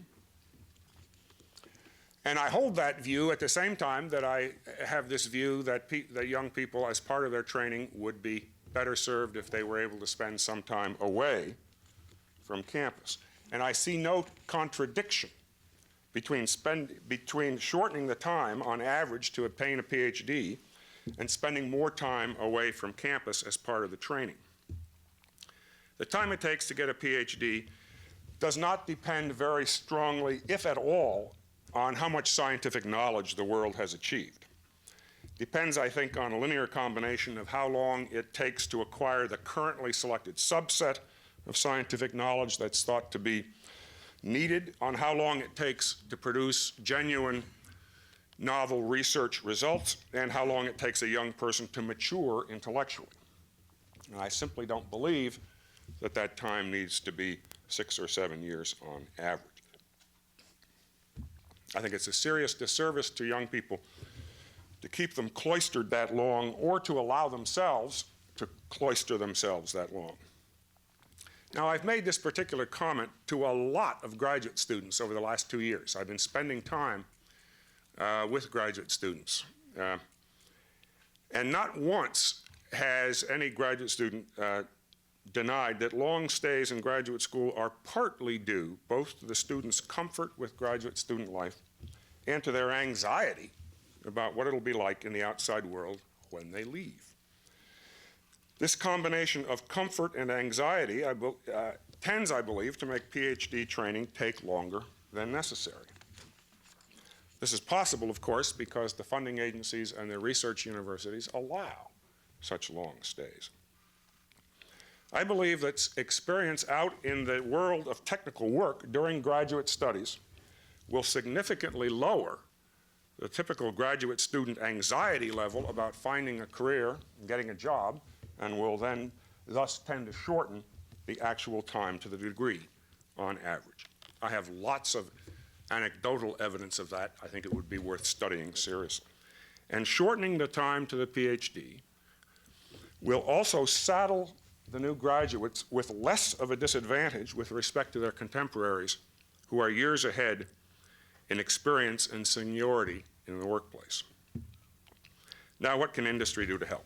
It can and should be responsive to setting up PhD cooperative arrangements with engineering research departments, with science and engineering departments.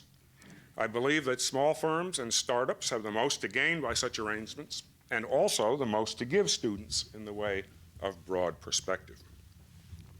Many of our graduate schools are surrounded by such small companies, many of which have started from university science and engineering programs. However, except for the students of the faculty directly involved, these exciting firms tend to be invisible to the majority of graduate students. Well, I want to finish very quickly here with a few perhaps practical suggestions. If PhD training, although it is the envy of the world, is still too narrow intellectually, too campus-centered, and too long, what might be some helpful countermeasures? I've suggested some, and I think there are steps that the faculties, funding agencies, and employers could all take.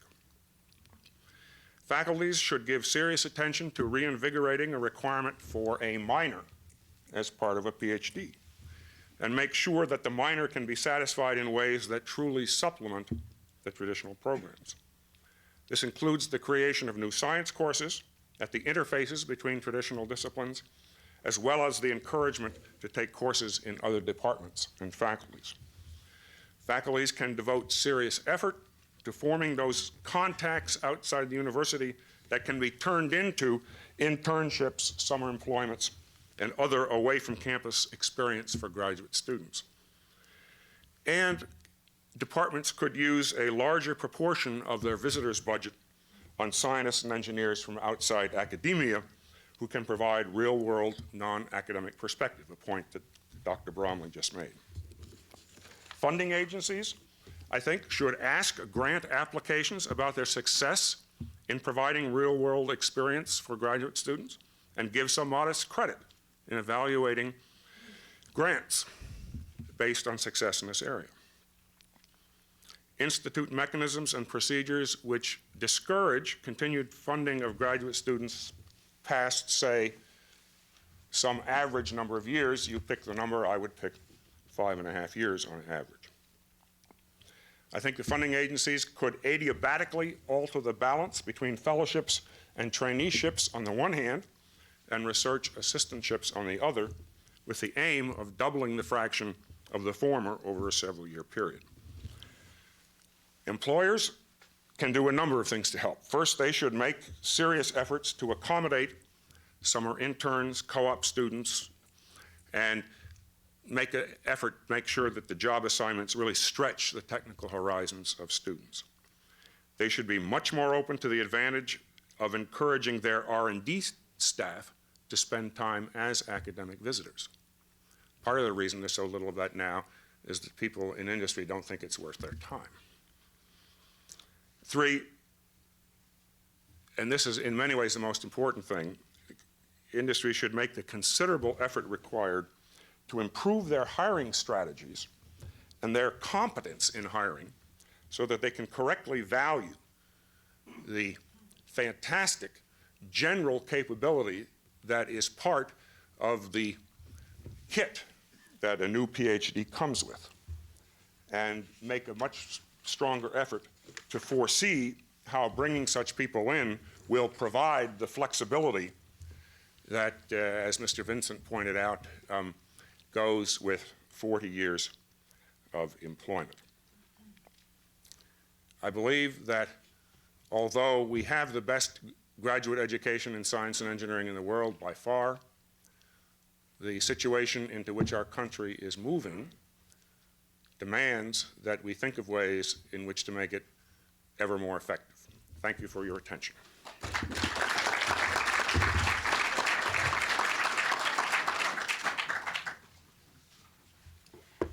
This has certainly been a provocative set of presentations this afternoon. And I would like to, I know some of you in the audience are going to be sorely tempted to rush out to other obligations, but I think that would be a real shame, since the topic of education and how we maintain the infrastructure is so important to the future, to our future success, both economically and in terms of generating knowledge. So if the rest of the panel would come to the table here, I'm going to forego my own personal remarks on the grounds that no professor, certainly not one that's been in government for 1.5 years, is capable of shortening her remarks from the usual 50 minutes to 50 seconds with any reasonable sensibilities. Well, all 4 of you, oh, there are only 3 chairs? Well, we'll... There are 3 chairs, and there's, yeah, Sheila has come up with the innovative solution. It's characteristic of women.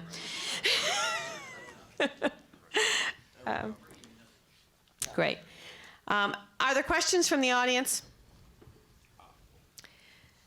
Well, if there's not questions for the audience, let me pose one suggestion. And I have, and in all fairness to my colleagues in the NSTC process, I will unveil that this idea has begun to generate within the context of the Committee on Health, Safety, and Food, which had a follow-on forum this past year and is working on a document. One of the topics one of the subgroups focused on in health, safety, and food was preparing the next generation of scientists, and what kinds of training programs and where we were going with respect to sustaining an interest in science and bringing new investigators into the field.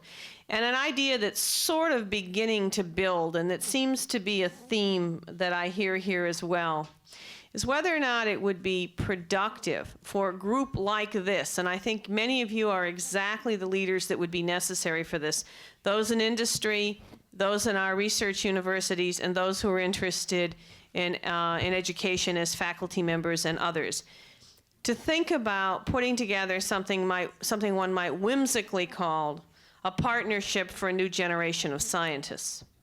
Now, that's just a whimsical title. It's a little, perhaps a little hokey, but nonetheless, it might build on the ideas that some folks were talking about today of how it is we might bring together the coalition that's necessary to help us broaden the definition of what constitutes a scientist for the future, and also at the same time to talk about the important questions of both undergraduate and graduate education.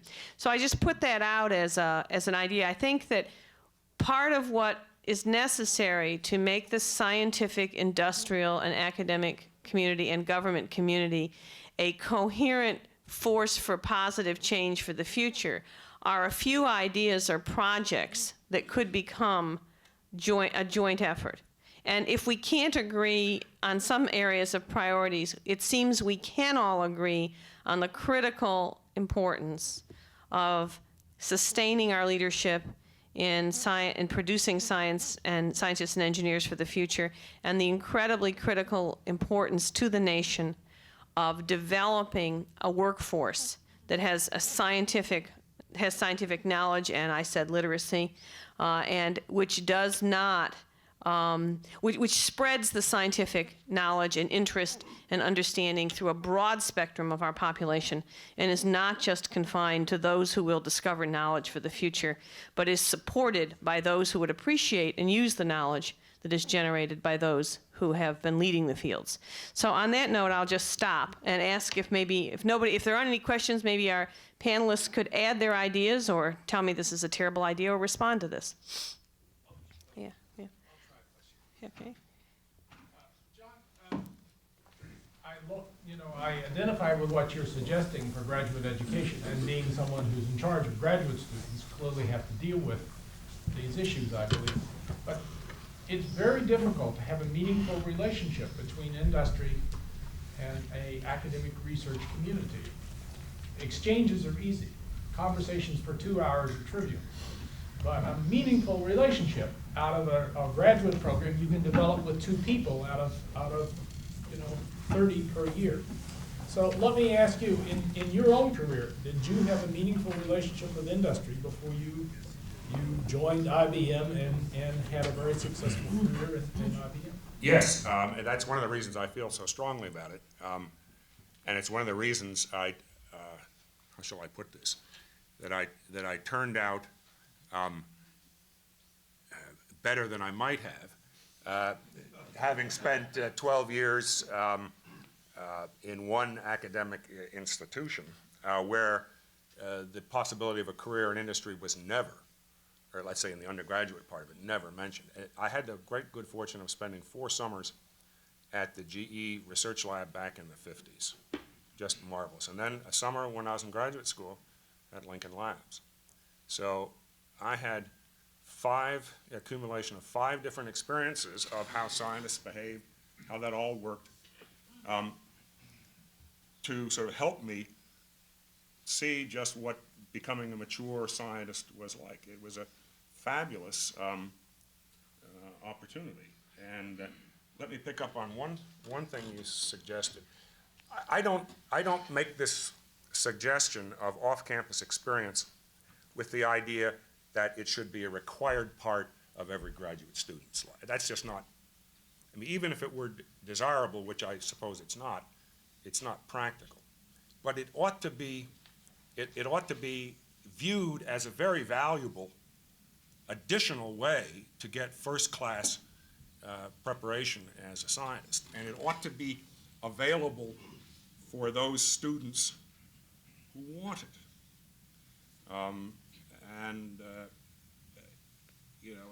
So that's the way I would think about it. It's not a across-the-board requirement that's hopeless, but it shouldn't be something which is discouraged. And there are funding agency impediments to doing that, and there are university impediments to graduate students getting away for a while. And it ought to be possible to have that as part of your career preparation. The questions back there? I'm Kevin Aylesworth, founder of the Young Scientists Network, a group of young scientists who have been having trouble switching careers from science to whatever is available now. And I was just wondering if anybody has considered the long-term implications of the, in some fields, large body of people who are having trouble moving out and doing other things, and what can be done to take care of the negative long-term implications of that. And I'll just leave it to the panel to. Well, my view, and I'm sure everyone else has a view of that too, my view is not that we are training too many, let's say, physicists, but that they tend to have, for obvious reasons that I tried to explain, too narrow a view of what they can do and what it's exciting to do. And university departments tend to know less than they need to know about these possibilities. So, there's lots of room for improvement there. Let me add just one illustrative example. I have a graduate student some years back who is now on Wall Street, not because he needed to be in any sense, because he wanted to be. But we had lunch recently, for which naturally he paid, and I asked him, how the hell is it that you're really remarkably successful here when I know, probably better than your mother, that you know nothing about economics and nothing about international relations, and in fact nothing that I can conceive of that is of use to you here? And his answer was short, succinct, and probably absolutely correct. It was, I'm a hell of a lot smarter than these guys. That can work both ways. A lot of people don't really want to be around people who think they're smarter. Get out there and look, too, and where, give them guidance on where to look and things like that.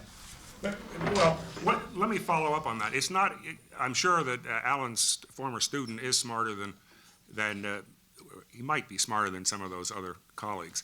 But it's part of the paradox of getting a PhD in science. You do something very specialized.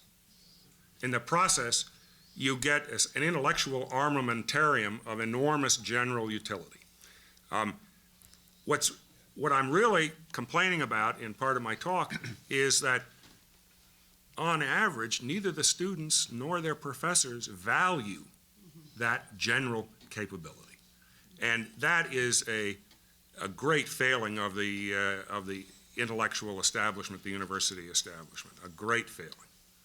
Let me just pick up once more on that. One of the things that I think is of greatest importance is the fact that during a proper PhD education, the one thing that the individual gets is a sense of confidence that they can tackle problems that nobody else has ever tackled before and do it successfully.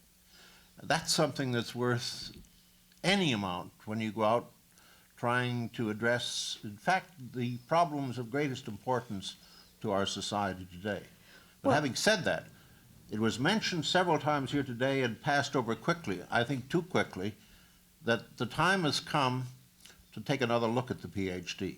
The first one was awarded in this country in 1861. Nothing has changed of any consequence since then.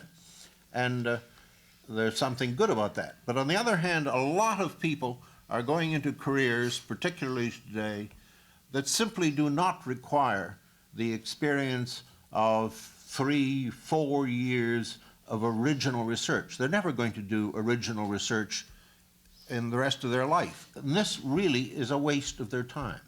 We in the academic community should be thinking about alternative ways to educate young people for the kind of career trajectories that were probably going to be theirs.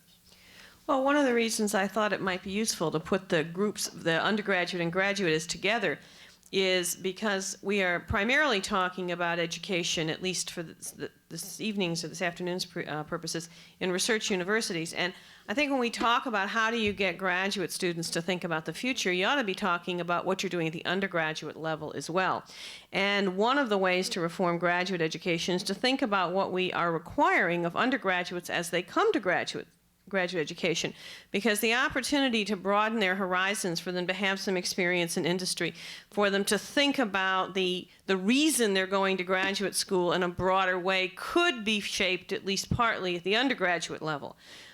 It's a little bit like, whatever the requirements you have for entrance determine a bit of the product you're going to get at the end as well as at the intake level. So one of the things that I think Sheila's comments were particularly helpful to is to talk about, what is this pool of people we are recruiting in? Some of the people we are not recruiting in right now may be better able to do some of these other tasks than some of the traditional students that we've brought in. I don't know that that's true, but it seems a reasonable question for educators and those who are training the 21st century people to think about. What I like to say it sharply, and thank you for turning back to me, but the undergraduate education in science limits the number and kind of people who are willing to study science. And that, takes us back to the issue of scientific knowledge. If we expect a larger number of well-educated people to experience, to learn, to have more scientific knowledge, we've got to convey the value of that to people not going on to graduate school in the field. And I agree entirely that it's the valuing and the way that faculty communicate to their very first-year students, whom they're looking forward to seeing in the second year, that feeds this narrow route into graduate school. They are linked. Okay, we have three more questions, and then Ernie, do you want to open it up in the general way? Okay, go ahead. Yeah, I have a question for Sheila, actually. You had a chart which showed the 10 occupations that had something to do with science, and I was astonished in your assumption that you seemed to convey to me anyway, that the discovery of knowledge, which was high up, number one, was the only one of those for which a PhD seemed to be appropriate. Whereas it seemed to me that you go 3/4 of the way down the list, and your first-year people could make very substantial and meaningful contributions to all of those things having to do with science, and it would in fact use their talents quite effectively. No, it wasn't not, I think I rushed too much through that. It wasn't that you wouldn't need that level of knowledge to contribute. It was the valuing issue that John has now articulated for us, that these youngsters going through the PhD program are given to understand that they are being trained to discover new knowledge, and if they find themselves doing something else, it will be something lesser. That's the meaning of that. And there's a lot more to do in science than merely discovering new knowledge. That's the point. I'm sorry I made it unclear.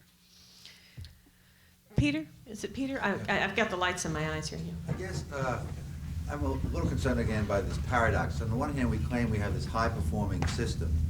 On the other hand, we claim it's missing the mark by a lot, and I think there's a consensus on both issues. That suggests to me that we might try to look at what the difference is between the form of our system and its actual content. We've talked before about the absence of measures. Are we really producing a good product, in fact, or is it a blessing or a certificate that is accepted and is sort of self-consistently valued as opposed to what it actually is capable of doing in reality? Okay, could I just pick up on that? One of the things that I've been finding as I talk to people in universities about these issues, and let's take the issue of real-life experience as part of your training. Time and time again, it turns out that faculties will say, well, we could do something like that. Of course, it won't be a PhD. It will be a doctor of this, or it'll be a whatever of that. That raises this issue of getting your ticket stamped for academia. I think it has long outlived its utility in that regard. I'll mention it, you commented on this earlier. I'm struck by the fact that I have industry after industry say they value these broadly technically trained people, but they hire the specialists over and over again with a short-term outlook. That's right. That's why my biggest assignment for industry is to try to pay some attention to that. And I don't know any practical way to deal with that in the abstract. I don't know how to solve that problem in principle. I know how to solve it in practice. If we had more of this interaction that Alan mentioned and that I've been talking about, it would be solved in practice, and we wouldn't have to solve it in principle.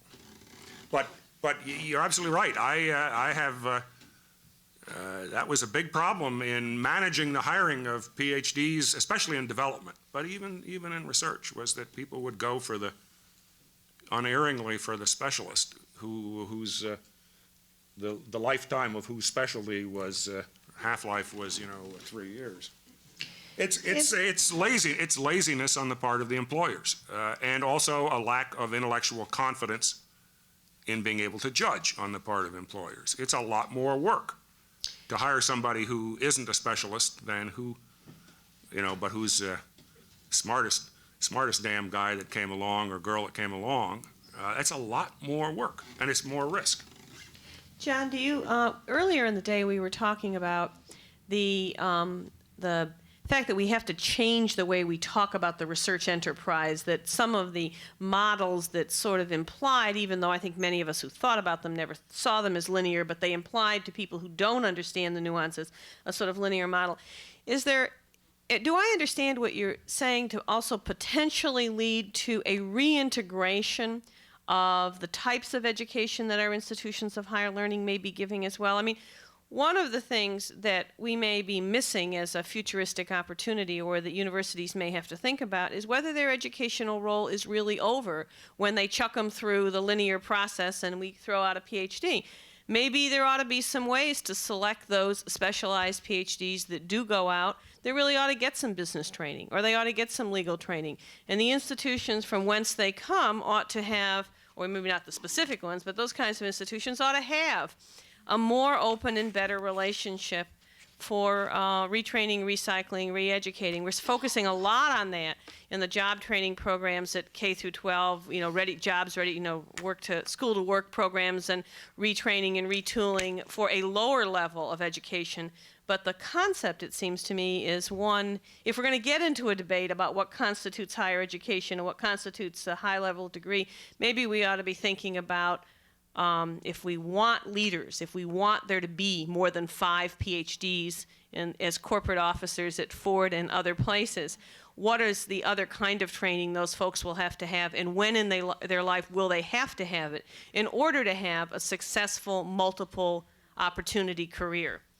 Having come from an institution where I must tell you personally, I thought several times about going back to law school or going to business school or going to medical school, you wonder if there's not some way we shouldn't be doing that as institutions of higher education as well.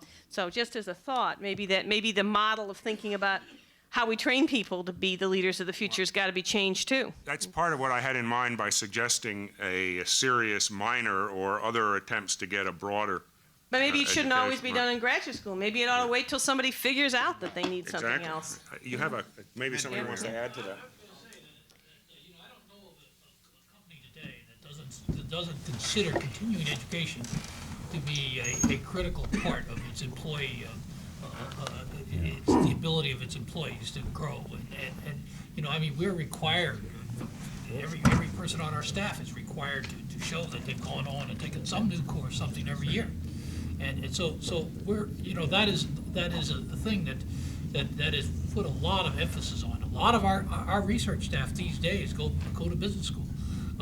And get some business training, so they have some feeling about it. So I'm a little bit worried that people can broaden themselves after graduate school too. The important things about graduate school is learning to solve a problem and what it means to solve a problem. That's what graduate school was about at one stage. I mean, at least theses were about was understand when you've done something, when you haven't done it. Teaching people to think clearly and things like that. Those are the things that I consider to be the most important. The broadening aspect of things in some ways is something we can take care of as a function of time. Well, yes and no, Bill. That is, I certainly agree that the overwhelmingly important job is to is to learn how to learn in that deep way, no question about it. And what I'm asserting is that ability to learn how to learn and have self-confidence and perspective on how you can apply that is helped by some broadening. I found an awful lot of scientists, this was a terrible blow to me when I finally discovered it. I found an awful lot of scientists weren't interested in nature. Or they really had no sort of notion that they ought to be able to move broadly in the world of science and other affairs. So as far as getting, an MBA or something, I agree. If you want to do that, do it later. But, studying only quantum field theory can be injurious to your psychological health, it seems to me. Right? I think on that note, Yes, as well as Bob is telling me, I mean, I like the whole idea of ending on the note that studying too much quantum field theory can be bad for your emotional health. Ernie will truly appreciate this. But I'll turn the podium back over to Bob, who I think has a few words for us before we adjourn. Thank you again to the speakers and to the audience.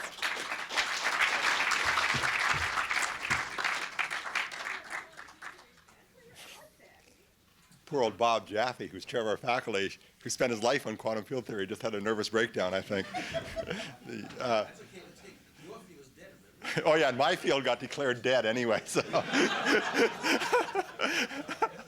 At least Bob's going to ultimately figure out how much I weigh and why. Manifestly, because of the hour, it won't surprise you that we're going to pass on the open discussion, much of which we just had.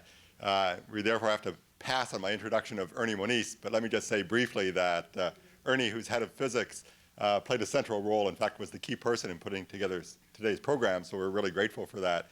He also, as you heard earlier from Jack Gibbons, played a crucial role as a consultant to OSTP in constructing the science in the national interest document, so we really owe a great debt to him. Jack also asked how he managed to do this and run the physics department. Actually, he didn't run the physics department. That was the answer. It's an anarchy. Nobody was. Actually, Elizabeth Cooper, his financial assistant, or administrative assistant, runs the physics department. I also, before introducing Chuck, want to thank a lot of the people involved in the organization of this event today, most especially Sarah Carruthers, my assistant dean for development, who played a central role, and the staff of the Industrial Liaison Program, a number of whom, too many to name actually, but who are really crucial in making all of this work as well as it did. So finally, I want to turn over to the hero of the day, Chuck Vest, who actually was down at Washington, was on a plane at 6 o'clock in the morning going to Washington, which is a typical day for Chuck, came back and is, I know, going to give us a brilliant summary of the day's events. Chuck is the 15th president of MIT. He's one of the most high-profile presidents we've ever had, and he's played a really important role in leadership in Washington, as we heard earlier in the day, and also an equally important role in leadership here at MIT, and we're very proud of him. His only defect is that he's not a product of MIT. He actually came from Michigan, but Michigan seems to have a good track record in producing great university presidents, so we accept him on that basis. Chuck.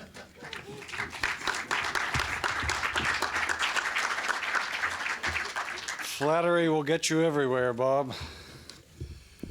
As we end the day, I'm left with a mystery, and it's this. Why is it that out of this entire assembly, the only person who does what I tell him is John Armstrong? Yet Anita Jones has an admiral to change her slides.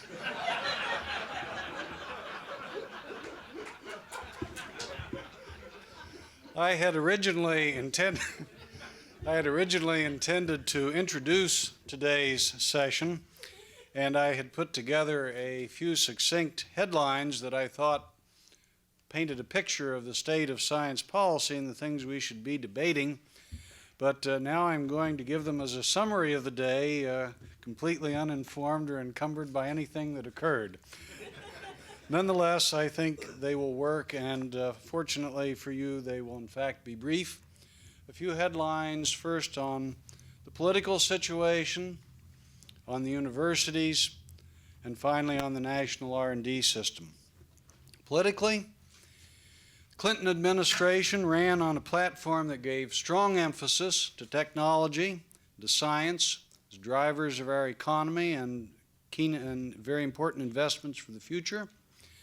As you know, they released two major policy statements: Technology for America's Economic Growth and Science in the National Interest. Science in the National Interest, of course, called for a shared commitment among government, industry, and universities. It's a well-received policy document that can form the basis of a national commitment to science as being essential for the development of a vibrant future. Yesterday, the President released a budget for university research, science, technology, and civilian technology development that is strong relative to the rest of the domestic discretionary budget. It includes increases of 7% in government-wide academic research, 3.5% in civilian basic research, and 8% in government-wide applied research. We may not care for the exact titles. We may wish there were more, but it is certainly strong in comparison to what's happening in much of the rest of the budget, even at this stage.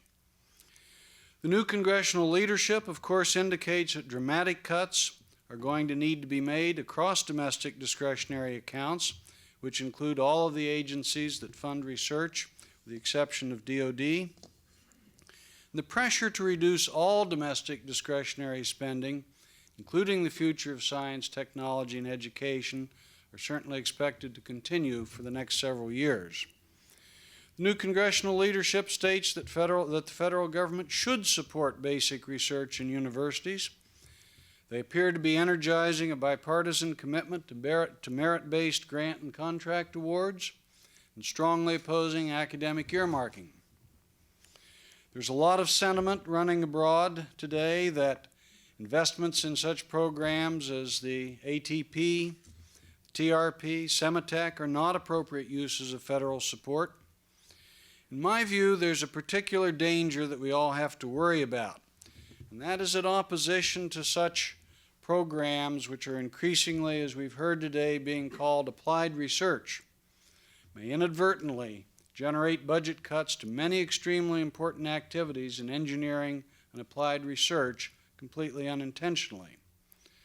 There's also some sentiment abroad that DoD should stop funding basic research, which I think would be a very, very disastrous occurrence for the nation.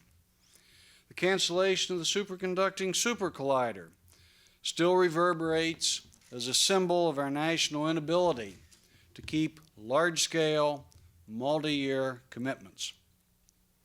Universities. The halos of our research universities were indeed tarnished by events such as the Dingell hearings on the uses of indirect cost.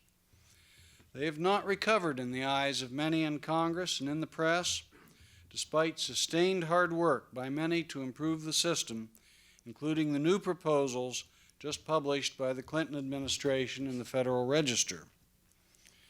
Universities have found themselves continually on the defensive, as they've hosted innumerable auditors, investigators on their campuses, and have fought for 4 years to stop various attempts for federal shifting of research costs to other revenue sources, tuition, income, gifts, endowment, and state support.